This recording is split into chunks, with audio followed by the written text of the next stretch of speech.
This is Optimal Relationships Daily, episode 1360. If you're tired of struggling, you're not the only one.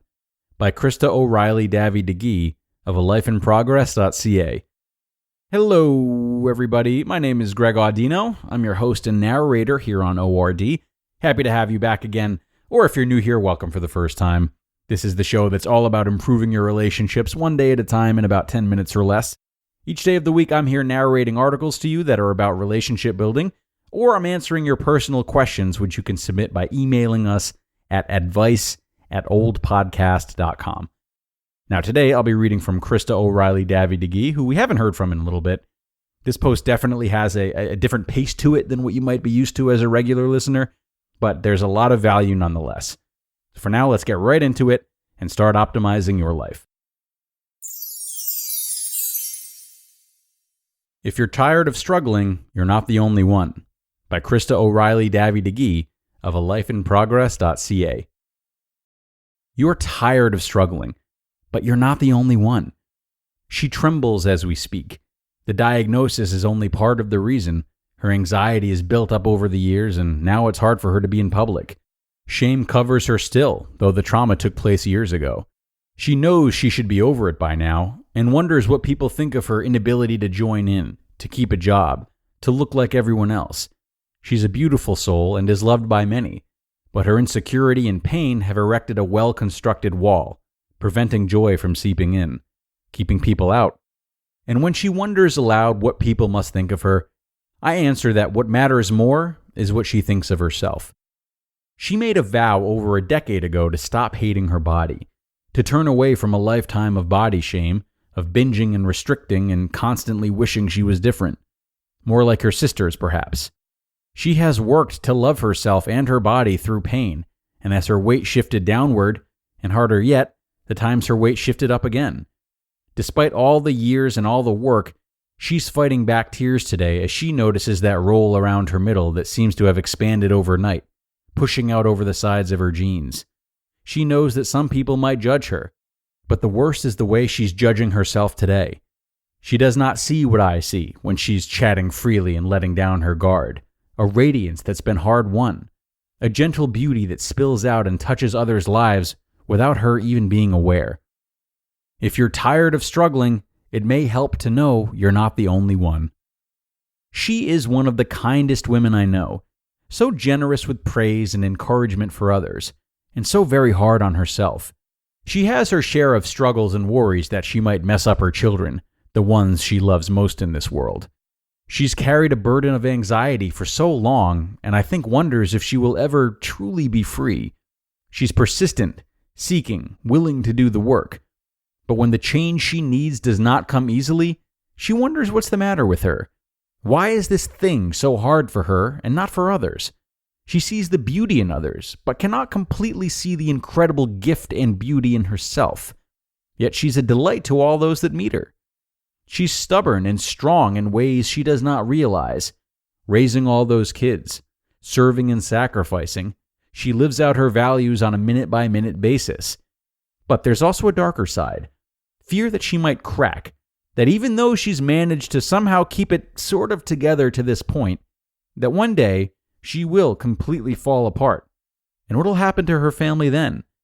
She's been learning to use her voice, to ask for what she needs, but it seems selfish for her to continue to speak her fuller truth, that it's too much, that maybe what seems right and honorable will push her over the edge, one day. There are glimmers of joy in her life, but they're mostly overshadowed by the daily panic of trying to keep up.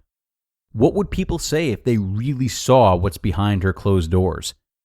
We can all feel so tired of struggling some days. I fought hard against fear to find my own way to freedom.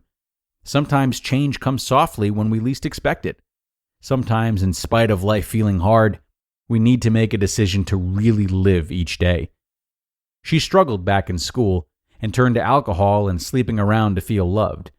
She compared herself to her big sister, always feeling like she fell short even though no one else was comparing. Back and forth she's danced with addiction, but over the past few years, she's landed in a fairly soft place. She never has quite fit easily with her family, and the more she feels rejected, the more she lashes out, pushing people further away. She lacks somewhat in social graces, but all she wants is to feel like she belongs, safe, loved. She has a tenacity about her that I admire, and an ability to keep reaching out for community where many others would have given up.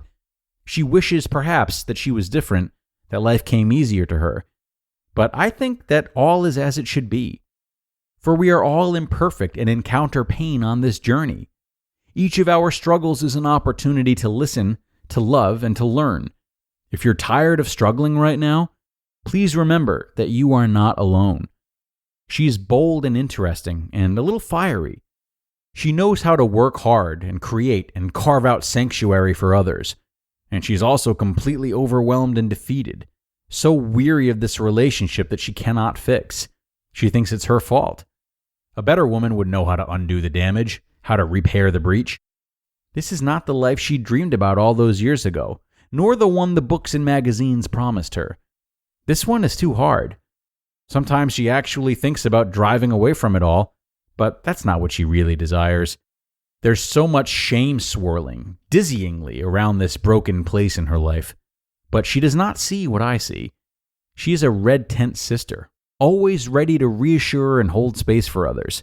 For me, a bold and beautiful gift to the world. She held on when most would have let go.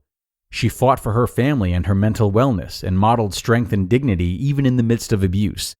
She was told she was at fault, a mess up. All her flaws, real and imagined, pointed out to her on a daily basis. Still, she hung on for the sake of her children until one day it was time. She's thought about ending it all, or on a slightly better day about running away and starting over.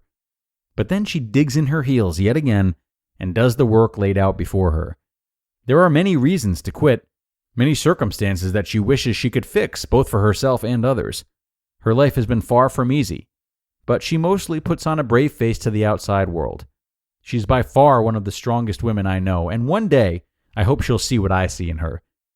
Can you see now that it's true? You're tired of struggling, and you're not the only one who struggles. And just like all of these women, you are a gift, an imperfect, beautiful, delightful gift to this world.